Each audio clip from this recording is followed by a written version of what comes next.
तो नहीं चलेगा भाई, पार्टी का टाइम आया तो चले गए दोनों waste Bengal.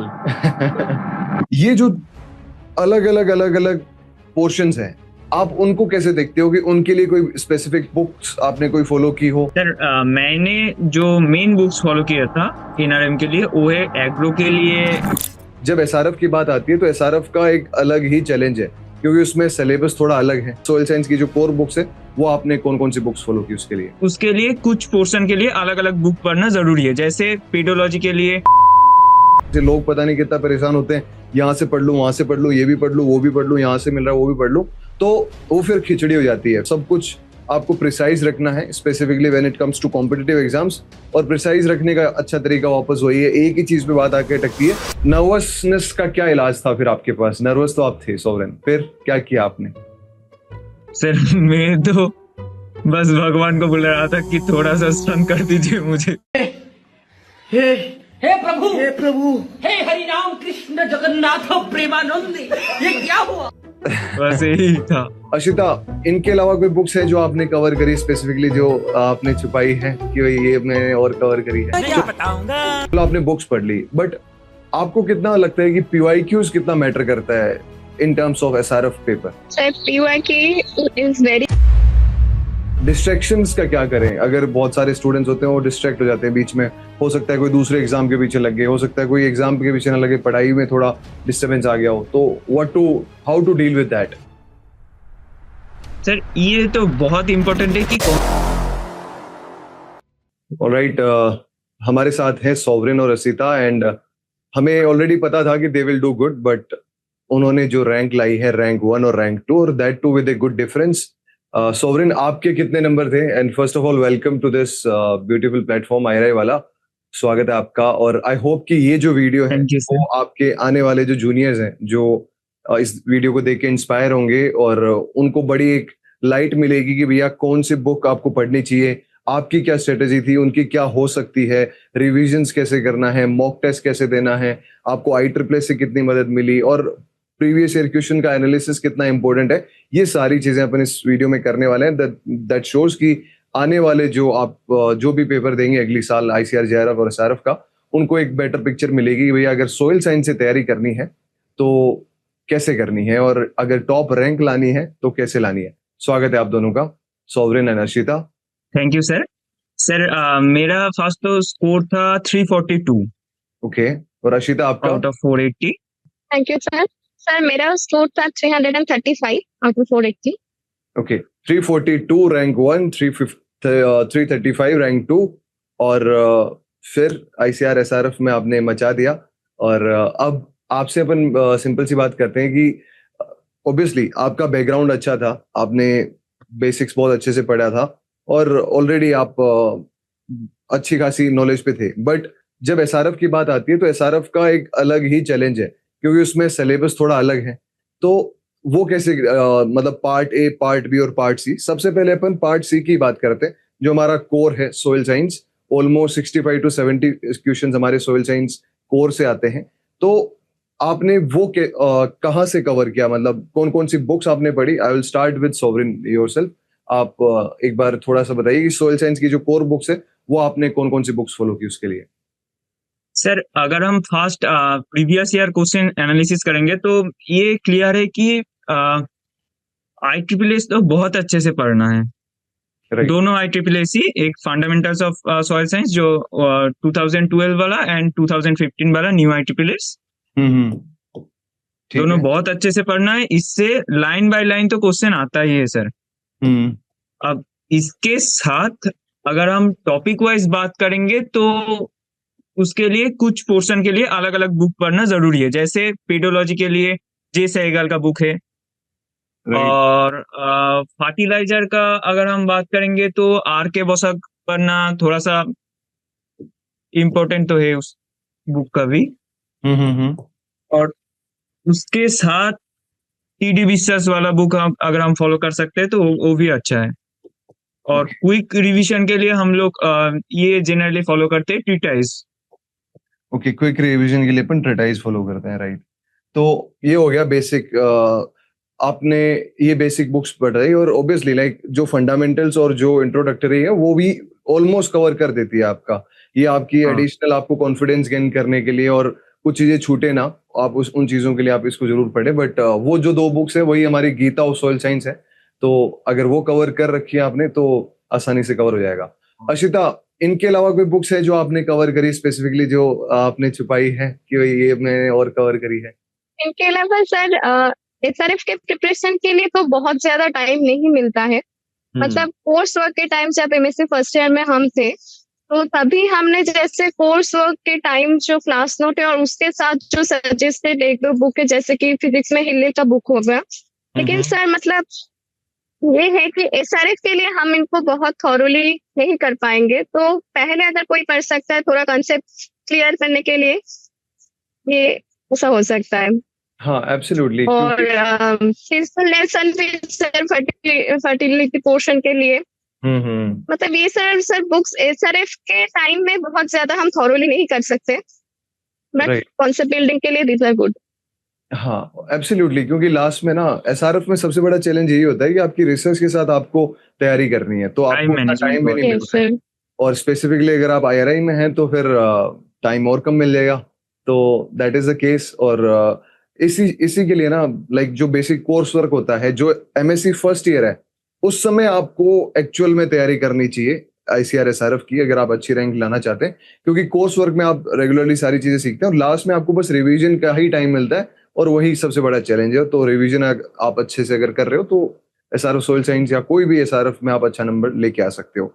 Ashita, question to you is कि चलो आपने बुक्स पढ़ ली, बट आपको कितना लगता है कि पीवाईक्यूज कितना मैटर करता है in terms of SRF paper? Sir PYQ is very important. मतलब सिविल स्टूडेंट को आई सजेस्ट कि पहले पीवाईक्यू एक थॉरो, मतलब एक स्टडी कर लेना चाहिए पीवाईक्यू थॉरोली, तो एनालाइज की कौन से पोर्शन से मोस्टली क्वेश्चन आ रहे हैं, किस पैटर्न में क्वेश्चन आ रहा है, मतलब आपके वीक एरियाज कौन से हैं, कौन से एरियाज में आपको ज्यादा फोकस करना चाहिए। जैसे कि हम सॉइल साइंस पोर्शन के मतलब पार्ट सी के लिए देखते हैं कि मतलब सॉइल के क्वेश्चंस बहुत इजी रहते हैं, लाइक 40 to 45 क्वेश्चंस इजीली सबको आ जाएंगे। अगर किसी को लगता है कोई पर्टिकुलर कोई पोर्शन में किसी को थोड़ा वीकनेस है, तो वो थोड़ा ज्यादा इंटेंसली पढ़ सकते हैं, और एनालिसिस के थ्रू ही पता चलेगा कि कैसे पढ़ना है, मतलब उसके अकॉर्डिंग हमें स्ट्रेटेजी बनानी है कि कैसे पार्ट बी के लिए हम कितना टाइम अलॉट करें, पार्ट सी के लिए कितना टाइम अलॉट करें। तो प्रीवियस ईयर क्वेश्चन एनालाइज करना तो बहुत इंपॉर्टेंट है। एब्सोल्युटली, अगर कोई टॉपर से क्वेश्चन पूछे जाएंगे तो आपके जैसा ही कोई ना कोई रिप्लाई देगा कि आपको पता तो होना चाहिए कौन सा पार्ट ज्यादा इंपॉर्टेंट है, कहाँ से क्वेश्चन ज्यादा पूछे जा रहे हैं, कहाँ से कम पूछे जा रहे हैं। तो that is basically through PYQs only. And PYQs का ट्रेंड एनालिसिस एटलीस्ट 5 साल का आपको करना जरूरी है, क्योंकि 2021 से एनडीए पेपर ले रहे हैं, तो उसके हिसाब से 5 साल का ट्रेंड आपको पता चल जाएगा। और that is the best way to start actually. आपने सही बताया कि लाइक सबसे पहले उनको वही करना चाहिए, क्योंकि वो करेंगे तभी उनको इन डेप्थ पता चलेगा। तो एक बार सोरेन अपने को चलो पता चल गया कि पार्ट ए, पार्ट बी और पार्ट सी कितना इंपॉर्टेंट है। पार्ट सी के लिए अपन ने बुक्स कवर कर ली, but when it comes to part B it comes with different challenges, because चलो आपने सोइल तो कवर कर ली, but second subject is agro. Agro में भी अगर पढ़े तो बहुत ज्यादा है। फिर third part is agricultural chemicals and fourth part is water science. तो ये जो अलग अलग पोर्शंस हैं, आप उनको कैसे देखते हो कि उनके लिए कोई स्पेसिफिक बुक्स आपने कोई फॉलो की हो, या उनका कैसे आपने थोरोली सिलेबस कवर किया? सर मैंने जो मेन बुक्स फॉलो किया था एनआरएम के लिए, वो है एग्रो के लिए agronomy facts for competition. Okay, RS Meena और सर। हाँ, आरएस मीना सर का। और केमिकल्स के लिए objective agricultural chemicals by Arkodev Mukhopadhyay and Shubhashish Sarkar. Right, अर्को मुखोपाध्याय सर वाली बुक, ठीक है। जी सर। और वाटर के लिए मेनली 2-3 चीजें है सर, जो मुझे लगा था प्रीवियस ईयर क्वेश्चन एनालिसिस करके, जे कुछ टर्मिनोलॉजीज है, जैसे water harvesting structures, watershed projects. ये सब के लिए मैंने इंटरनेट सोर्स से डाटा इंफॉर्मेशन कलेक्ट करके वो खुद से नोट बना के पढ़ा था। Okay, self notes, because absolutely when it comes to water science and technology आपके पास कोई स्पेसिफिक बुक नहीं है। कोई बता देगा आपको ये वाली बुक है, बट ऑब्वियसली इतना ज्यादा आप नहीं पढ़ सकते, बट आपने अगर, हाँ, सबसे बेस्ट यही तरीका है, ऑब्वियसली केमिकल्स में भी यही और वाटर साइंस में भी यही, कि आपको ट्रेंड एनालिसिस पता चल जाएगा कि भाई कहाँ से क्वेश्चन आ रहे हैं। जैसे मेरे टाइम पे जब थे 2023 में डैम से क्वेश्चन आए थे, उससे पहले भी डैम्स हो गए, रिवर्स हो गए, कौन कौन से स्टेट से रिवर बहती है, फिर कौन सा स्टेट सबसे ज्यादा ज्योग्राफिकल एरिया है, किसके पास सबसे ज्यादा वाटर रिसोर्सेज हैं, कौन सा वाटर मैन ऑफ इंडिया, ये तो इस रिलेटेड क्वेश्चंस आ रहे थे। तो अगर आप सेल्फ नोट्स बनाएंगे इन पर्टिकुलर चीजों का, जहां से ज्यादा बहुत ज्यादा सिलेबस है, बस आपको बहुत ज्यादा तो नहीं पढ़ना, क्योंकि सब कुछ आप पढ़ भी नहीं सकते, आपको बस वो पढ़ना है जो इंपॉर्टेंट है, और इंपॉर्टेंट पता चलेगा आपको ऑब्वियसली पीवाईक्यू से। तो उसके हिसाब से सेल्फ नोट्स कितने पेजेस के बन गए थे सॉवरेन, ये आपके वाटर साइंस के नोट्स? सर लगभग 5 to 6 पेजेस था। मतलब बस सर मेरा मोटो एक था कि लिमिटेड रिसोर्स रहेगा, डिसीजन ज्यादा रहेगा। एग्जैक्टली ये लिमिटेड रिसोर्सेस, मल्टीपल रिविजन्स, ये सर यही मोटो है जो एब्सोल्युटली चाहिए होता है obviously in any case of competitive exams.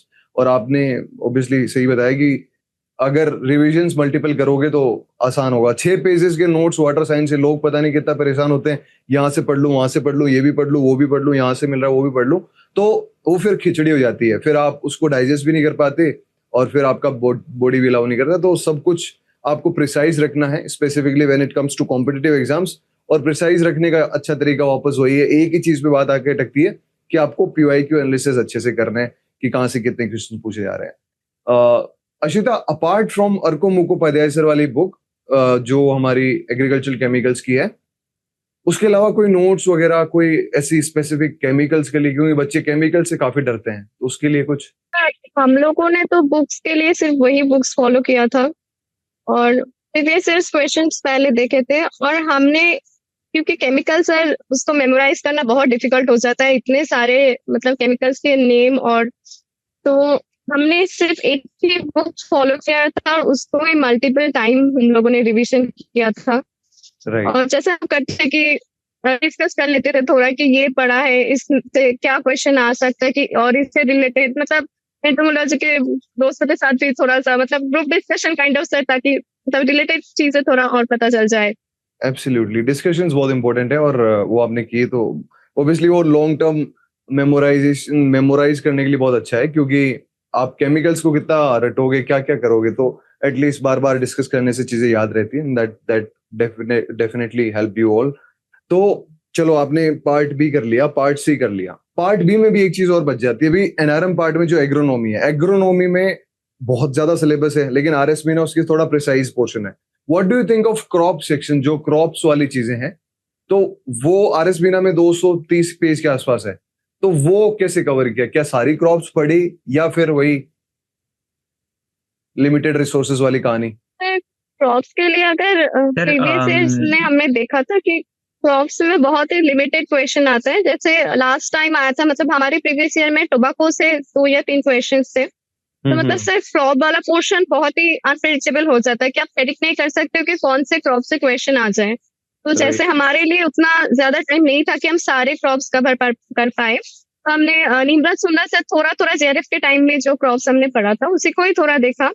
और ये था कि क्रॉप्स का मतलब इतना तो थॉरोली नहीं हो सकता, मतलब 2-3 क्वेश्चंस के लिए आप इतना टाइम ज्यादा अलॉट नहीं कर सकते, क्योंकि बाकी पोर्शन जो स्कोरिंग पोर्शन है उसके लिए ज्यादा टाइम अलॉट करना is thing more beneficial. Right, क्योंकि जैसे हमारे टाइम पे भी यही था, 2 या 3 क्वेश्चन आए थे, तो हमने यही सोचा था कि इतना सारा सिलेबस है, 250-300 पेज में 2-3 क्वेश्चन आ भी गए तब भी याद नहीं रहने, तो मैंने भी छोड़ दिया था। कुछ आपको मतलब ऐसे डिसीजंस भी लेने पड़ेंगे, बिकॉज आपको पता होना चाहिए क्या नहीं पढ़ना है, दैट इज वेरी इंपॉर्टेंट। चलो, let's come to part A. Part A बड़ा अनप्रेडिक्टेबल होता है, सबसे ज्यादा अनप्रेडिक्टेबल तो पार्ट ए होता है। कभी कुछ जनरल एग्रीकल्चर पूछ लिया, कभी जनरल अवेयरनेस में कुछ भी पूछ लिया, इंडियन जी के, ये जियोपॉलिटिक्स, ओलंपिक्स, ये वो, तो उसको कैसे कवर किया सॉवरेन? सर इसमें एक्चुअली पढ़ने के लिए तो बहुत सारे चीजें हैं, बट इतना तो पढ़ नहीं सकते। तो मैंने आईसीआर का जो रिपोर्ट होता है वो थोड़ा सा मैंने देखा था, जस्ट पढ़ने के लिए एक बार। और मोस्टली इंटरनेट सोर्स से जो करंट अफेयर्स में मतलब बहुत इंपॉर्टेंट जो हो रहा है उसके लिए थोड़ा सा हम देख सकते हैं इंटरनेट सोर्स पे, बट ज्यादा टाइम अलॉट करना इस पार्ट में डिफिकल्ट है। और व्हाट अबाउट इतना एग्रीकल्चर? सर जनरल एग्रीकल्चर के लिए मोस्टली निम्रा सुंदा फॉलो किए थे। ओके, एनआर सुंदई, हाँ ठीक है। और उसमें आप ये मतलब पीछे नहीं पड़ सकते, जैसे आप अपने सिलेबस के पीछे पड़ सकते हो, ये याद नहीं हुआ, ये याद नहीं हुआ। आप जनरल एग्रीकल्चर में ऐसा नहीं सोच सकते कि सब कुछ ही याद होगा, because you also don't know कि क्या आएगा। कुछ बेसिक चीजें आती है कभी, जैसे किसी ने पिछली बार पेपर बनाया था तो टोबैको से 3-4 क्वेश्चन दे दिए थे, तो वो डिपेंड भी करता है कि एक क्रॉप से कभी ज्यादा क्वेश्चन आ जाए, कभी कहीं से आए भी नहीं, तो वो सारी चीजें मैटर करती है। तो जीए पार्ट के लिए एक इफेक्टिव स्ट्रेटेजी ये होगी कि आप बेसिक बुक पढ़ो, जैसे एनआर सुंडा, जैसे सोरेन ने बताया, और बाकी कुछ इंपॉर्टेंट पॉइंट जो भी देश दुनिया में चल रहे हैं इंपॉर्टेंट, उस पर आपके आंख कान खुले रखो ताकि आपको पता रहे, क्योंकि वहां से भी क्वेश्चंस आ सकते हैं। चलो लेट्स से आपने एक बार अपना सिलेबस कंप्लीट कर लिया, आपने बुक्स पढ़ ली, part A, part B, part C. Confidence कैसे आता है? कॉन्फिडेंस आता है जब अपन मॉक्स देते हैं, जब अपन प्रैक्टिस करते हैं ऑब्जेक्टिव्स। तो how you guys practice yourself कि भैया मुझे अगर नेगेटिव मार्क्स कम करने हैं, बिकॉज आपको पता है आपको आ रहा है, लेकिन आपको फिर भी आप मॉक्स देते हो कॉन्फिडेंस बिल्डअप करने के लिए। आपने कहाँ से शुरुआत करी हो सोवरेन? आप इसके बारे में बताइए प्लीज। सर इसके लिए हम 2-3 चीज कर सकते हैं। एक तो है जो ऑब्जेक्टिव बुक्स आते हैं वो हम रिवाइज कर सकते हैं, प्रैक्टिस कर सकते हैं। कौन सी और ऑब्जेक्टिव मॉक बुक्स टेस्ट आपने भी, फॉलो की, वो स्टूडेंट्स को प्लीज बता दो। एक तो टी रोमेस का जो ऑब्जेक्टिव बुक आता है, और दूसरा है soil science at a glance. Okay, और मतलब इससे हम प्रैक्टिस भी कर सकते हैं और ये रिवाइज भी करना जरूरी है, क्योंकि राइट, हम तो भूल जाते हैं ये करके। हाँ जी, ओके। तो बेसिकली ये हेल्प करते हैं, और ऑब्वियसली मॉक सिर्फ और सिर्फ प्रैक्टिस करने के लिए नहीं, रिवीजन का बेस्ट तरीका भी है। अक्षिता, आपने इसके अलावा कुछ ऐसे प्रैक्टिस की है कि भाई आपको कुछ ऐसा जो ऑब्जेक्टिव्स में होता है ना कि भाई क्योंकि इन दोनों चीजों में, टी रमेश और ग्लांस में, आपको असर्शन रीजंस और ये सारे क्वेश्चंस नहीं मिलते हैं जो एसआरएफ के फॉर्मेट में है। तो आपने उन क्वेश्चंस को, जैसे जेआरएफ के कुछ क्वेश्चंस करे हो या कुछ बेसिक क्वेश्चंस आपने प्रैक्टिस किए हो? हमने एसआरएफ और जेआरएफ के प्रीवियस ईयर जो क्वेश्चंस है उसको बहुत थॉरोली किया था। इसके लिए मतलब जेआरएफ के भी कुछ प्रीवियस ईयर क्वेश्चंस देखे थे, मतलब थोड़ा सॉइल से और एग्रोनॉमी से मतलब थोड़ा सा देखे थे ताकि एनआरएम पोर्शन के लिए भी थोड़ा हो जाए। और सर मैं बोलूंगी कि हम लोग डिस्कशन जो है ना, कि मतलब जैसे हमारा लैब वर्क था तो लैब वर्क चलते चलते ऐसे मतलब पूछ लेते थे ये क्वेश्चन का आंसर क्या होगा, मतलब जो पढ़ते थे उसी टाइम उसको थोड़ा मतलब डिस्कस कर लेते थे। आई थिंक वो काफी इम्पोर्टेंट है कि आप मतलब उसको हर टाइम एक मतलब एक प्रोसेस में मतलब रहना चाहिए कि दिमाग में हर टाइम जो पढ़ के आए हैं उसी को मतलब डिस्कस करते रहना एक दूसरे के साथ। Right, that is very important. और आई होप कि वो चीज, वो आपको, जैसे मैंने बोला, लॉन्ग टर्म मेमोरी के लिए भी बहुत ज्यादा इंपॉर्टेंट होती है, ताकि आप याद रख सके लॉन्ग टर्म तक। और मैं देखता भी था कि सोरेन तो ऑब्वियसली ये मॉक्स में भी बहुत ज्यादा कंसिस्टेंट थे। अशिता कभी कभी लेट देती थी, आई डोंट नो, मैं चेक करता था मॉक्स के जो रिजल्ट्स है उसमें, but he was always there कि टॉप 1 2 3। एक दो बार 6th और 7th रैंक भी आई थी, तो देखा मैंने कि भाई ठीक है, चलो टॉप 5 टॉप 6 में आ रहे हैं, that means they have revised well, they have gone well, और रिवाइज भी अच्छे से कर रखा है। सो आई होप कि वो आपको है ना एक कॉन्फिडेंस भी देता है। अगर आप कोई मॉक्स देते हो और अच्छे से अगर आपको उसमें आ रहा है, दैट मीन्स आपको थोड़ा कॉन्फिडेंस भी बिल्ड हो रहा है। लेटर ऑन जैसे अपन आगे चलते हैं, जैसे आपने बोला आप लैब में थे, तो ऑब्वियसली रिसर्च के साथ आप कैसे हैंडल करते हो आपकी रिविजन्स को? और सोवरेन, कि आपका रिसर्च भी पीक पे होता है, आपको उतना टाइम भी नहीं मिलता, थीसिस सबमिशन का भी टेंशन रहता है, तो क्या एक 1-1.5 महीने के लिए जब पीक पे आता है तब छोड़ देना चाहिए, या फिर उससे पहले में ज्यादा काम? आपकी क्या स्ट्रेटेजीज थी? सर मैं कहना चाहूंगा कि इसके लिए एमएससी फर्स्ट ईयर का जो टाइम है ये बहुत जरूरी है, क्योंकि इस टाइम में हम मैक्सिमम चीजें पढ़ लेते हैं। और उसके बाद जब रिसर्च का टाइम आ जाता है उसके साथ उसी टाइम में कंसिस्टेंट रहना बहुत जरूरी होता है, क्योंकि लैब वर्क तो चलता रहेगा, मतलब लैब वर्क अप टू 6-7 तक तो चलता रहेगा। उसके बाद आके 1-1.5 घंटा हो, 2 घंटा हो, जितना हो सके वो कंसिस्टेंटली पढ़ना पड़ेगा उस टाइम में। ये बहुत मतलब डिफिकल्ट तो है, बट करना पड़ेगा इसके लिए। आप वापस वही देवरूप सर जैसे बात कर रहे हो। डिफिकल्ट तो एवॉइड करना पड़ेगा। चलो आ रहा है, अच्छी बात है। तो हाँ, ऑब्वियसली आपको कंसिस्टेंट तो रहना ही पड़ेगा। अशिता, आप कितने घंटे पढ़ते थे अपार्ट फ्रॉम लैब, जो डिस्कशन करते थे या कोई मॉक्स देती है, उसके अलावा जो कोर फोकस स्टडी है वो कितने घंटे करते थे लास्ट के 2 महीने में?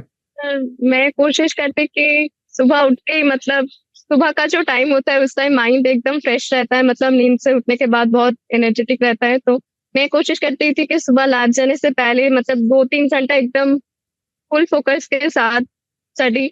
उसके बाद लैब जाते थे तो फिर मतलब रात को भी होता है, लेकिन मुझे लगता है अर्ली मॉर्निंग मेरे लिए ज्यादा यूजफुल था। और रात को आने के बाद मॉक्स वगैरह या फिर प्रैक्टिस, जो चीज थोड़ा सा पैसिव बोल सकते हैं, ये सारी चीज मैं रात के लिए रखती थी। और रात को 1-1.5 घंटा तो हर रोज, मतलब और एकदम मतलब जस्ट अपार्ट एग्जाम से फ्रॉम, पहले तो सर बहुत ही ज्यादा पढ़ना पड़ता है। वो तो तो कुछ ध्यान नहीं रहता बाकी और कुछ। एब्सोल्युटली वो होता ही है। आपको उस समय तो घंटे गिनते भी नहीं हो आप लोग। और उसके फिर लाइक जब एग्जाम देने जा रहे थे सॉवरेन, तो क्या माइंडसेट था? नर्वस थे या फिर फुल कॉन्फिडेंट में थे? जब एग्जाम हॉल में बैठे तो क्या एम्बियंस था आपका, मतलब क्या लग रहा था? वो सर दिन कितना इम्पोर्टेंट है? नर्वस तो थे ऑब्वियसली। वो दिन कितना इम्पोर्टेंट होता है, मतलब पॉजिटिव माइंडसेट का क्या फर्क पड़ता है, आप ये थोड़ा सा बताइए। सर मैं बस 2-3 चीजें मेरे दिमाग में एकदम सोच के रखे थे कि एक तो सिली मिस्टेक नहीं करेंगे, ठीक है, और जो सिली मिस्टेक नहीं आसान करें। चीज है वो गलत नहीं करेंगे। ओके, सिली और मिस्टेक मतलब नहीं करनी और मेरा आसान क्वेश्चन गलत नहीं करने, बाकी तीसरी और चीज क्या मेरा था? ऑब्जेक्टिव सर एक था कि नेगेटिव मार्क्स जितना हो सके कम रखना। ठीक है, वो कम। आपने कितने क्वेश्चन अटेम्प्ट किए सोरेन? मेरा 103 था, अटेम्प्टेड क्वेश्चन 103 था। आई थिंक करेक्ट 91 था। ओके।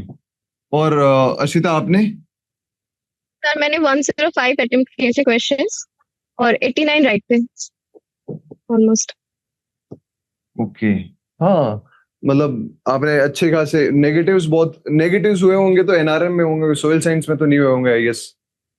नहीं, तो यस सर। सॉइल साइंस में हमारा ये ऑब्जेक्टिव था कि एटलीस्ट 45 क्वेश्चंस सही करना ही है, मतलब that is the scoring portion, मतलब वहां से सबसे ज्यादा मार्क्स आता है। तो नहीं, दैट इज राइट। उस समय आपको ये फोकस भी करना होता है, नेगेटिव कम करना है, दैट इज राइट। तो नर्वसनेस का क्या इलाज था फिर आपके पास? नर्वस तो आप थे सोवरेन, फिर क्या किया आपने? सर मैं तो बस भगवान को बुला रहा था कि थोड़ा सा स्ट्रेंथ कर दीजिए मुझे, बस यही था। चलो बढ़िया। मतलब वहां पे फोकस रहना तो बहुत जरूरी होता है कि वो कामनेस को मेंटेन करना। बस राइट। एक बार स्टार्ट हो गया एग्जाम तो वो फ्लो में आ जाता है। हम्म। और बट टाइम मैनेज शुरुआत में कैसे थोड़ा किया? सा 120 मिनट, 120 क्वेश्चंस, टाइम आराम से मैनेज हो जाता है ना? सर अगर सॉइल पार्ट को थोड़ा सा हम जल्दी कर सकते हैं तो टाइम ठीक ठाक रहता है एकदम। हाँ, टाइम का ज्यादा इशू लगता नहीं है कभी, क्योंकि आपके पास 10-15 हाँ टेक्स्ट टाइप बच ही जाते हैं, फिर आप नेगेटिव उसमें ज्यादा कर लेते हैं क्योंकि उसमें लगता है कि ये भी कर लेता हूँ, वो भी कर लेता हूँ।